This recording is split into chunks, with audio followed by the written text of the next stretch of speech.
কবিতা এতিয়া আগবঢ়াইছোঁ। কবিতাৰ শিৰোনাম মৰ্যাদা পুৰুষোত্তম। ৰঘুকুল নন্দন অথবা ৰাৱণাৰী, খ্যাতিমান হয় হৰধনু ভংগ কৰি।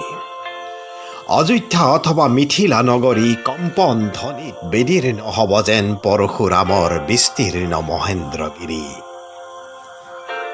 সূৰ্যবংশীয় বিবস্বান মনু অজ যজাতি ইক্ষ্বাকু দিলীপ মুচুকুণ্ড মান্ধাত্ৰী, ৰঘুকুল দশৰথ তথা পুত্ৰ দাশৰথী, কুল ধৰ্মৰীত বচন সৰ্বদা সৰ্বোপৰি।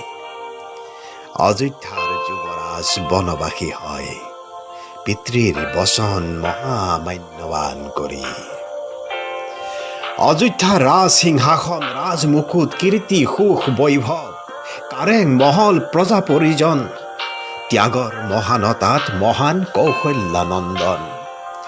লক্ষ্মণ জানকীসহ পীতবাস পৰিধান, প্ৰজাৰ হিত মন্দিৰ মূৰ্ত আমোষ বন্দন, ৰিক্ত অযোধ্যা আৰু ৰাজ সিংহাসন।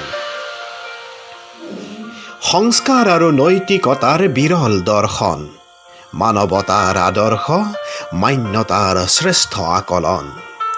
শান্ত সৌম্য সমাহিত মাত্ৰ জ্ঞান প্ৰয়োভৰ, শৌৰ্য বীৰ্য কৌশল আৰু অস্ত্ৰবল নাছিল তোমাৰ কোনো সমহৰ। তথাপিও আত্মনিয়ন্ত্ৰণ অথবা সংযম ধৰ্মিতাৰহে মাথো কৰিলা উৎকৃষ্ট প্ৰদৰ্শন। সেয়েহে হয়তো যুগে যুগে মহান তুমি মৰ্যাদা পুৰুষোত্তম।